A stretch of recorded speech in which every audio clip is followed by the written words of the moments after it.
ஹே hi எல்லாருக்கும் வணக்கம். How to talk to any one episode number 9. அதாவது நம்ம யாரோ ஒருத்தர்கிட்ட பேசிட்டு இருக்கோம். அவங்களுக்கும் நமக்கும் உள்ள ஒரு பொதுவான எக்ஸ்பீரியன்ஸை பத்தி சொல்லிட்டு இருக்காங்க. அது கேட்ட உடனே ஹே நானும் அப்படிதான்ப்பா அப்படின்னு சொல்றோம். சொல்ல போனா அப்படி சொல்றத அவாய்ட் பண்றதா கோர் டெக்னிக். அதை பத்தி தான் இப்ப பார்க்க போறோம்.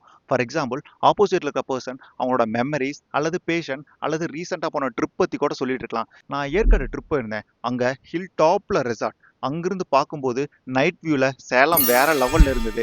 லேக் பக்கத்துல பாத்தீங்கன்னா காஃபி பஜ்ஜி கடைன்னு ஒரு ஃபுல் எக்ஸைட்மெண்ட் மோட்ல சொல்லிட்டு இருக்காங்க.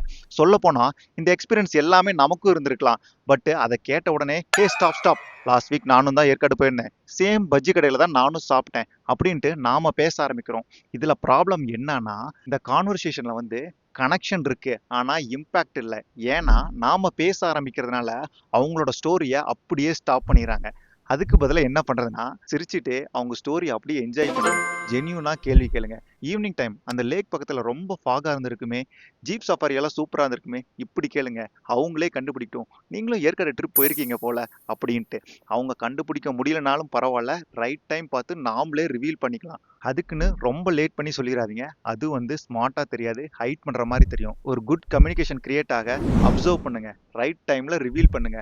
அதுக்கப்புறம் நம்ம வெர்ஷனை சொல்லிக்கலாம். நானும் ஏற்காடு ட்ரிப் ஆல்ரெடி போயிருக்கேன், பட் நீங்க சொல்லும்போது ஒரு ஃபுல் மெமரி ஃபிளாஷ் ஆகுது. இப்படி சொன்னாதான் அந்த இடத்துல ஒரு ரியல் கம்யூனிகேஷன் கிரியேட் ஆகும். ஸோ நெக்ஸ்ட் டைம் யாராவது ஒருத்தர் உங்ககிட்ட சொல்ல வரும்போது உங்களுக்கு தெரிஞ்சே இருந்தாலும் முந்தி அடிச்சுட்டு நானும் அப்படிதான் அப்படின்ட்டு சொல்லாதீங்க. Let them speak. அப்பதான் அவங்களோட அட்டென்ஷன் மட்டும் இல்லாம அவங்களோட ரெஸ்பெக்டையும் நம்ம வின் பண்ண முடியும். இதுக்கு முன்னாடி நீங்க நானும் அப்படிதான் அப்படின்ட்டு ஏதாவது ஒரு விஷயத்துல சொல்லியிருந்தீங்களா? அது என்னன்னு கமெண்ட்ல சொல்லிட்டு போங்க. நானும் தெரிஞ்சுக்கிறேன். நெக்ஸ்ட் வீடியோல சந்திக்கலாம். பாய்.